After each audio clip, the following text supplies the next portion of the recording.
Taking time to read. A Christian manufacturer was asked, "When do you manage to find time to read and study the Word of God?"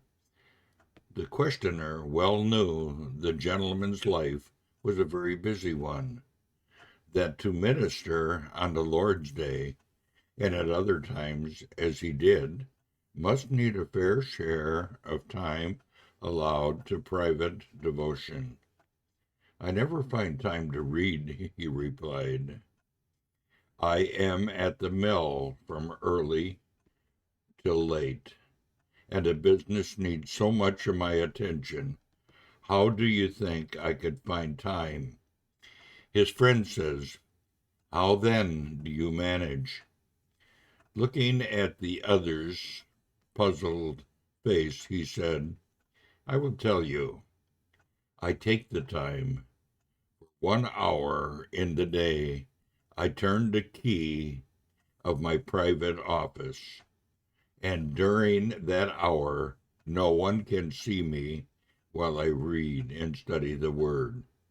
If I did not take the time, I should never find time."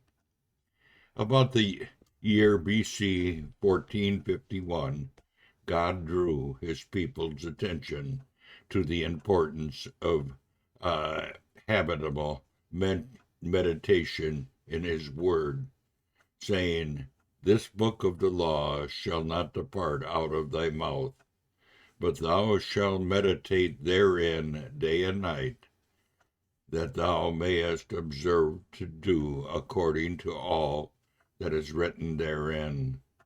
For then thou shalt make thy way prosperous, and then thou shalt have a good success."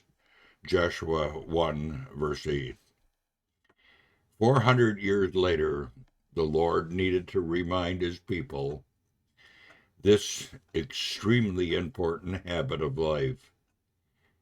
In describing a true blessed man, he said of him, "His delight is in the law of the Lord, and in his law does he meditate day and night. And he shall be like a tree planted by a river of water, that brings forth fruit in its season.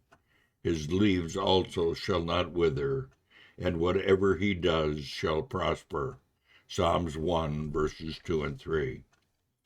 After a lapse of 1,000 years, AD 60, God speaks for the third time to impress upon forgetful minds the highly essential practice of steadily going on day after day with the thoughtful reading of his word. "Whoso looks into the perfect law of liberty and continues therein, he bringing not a forgetful hearer, but a doer of the work. This man shall be blessed in his deeds." James chapter 1, verse 25.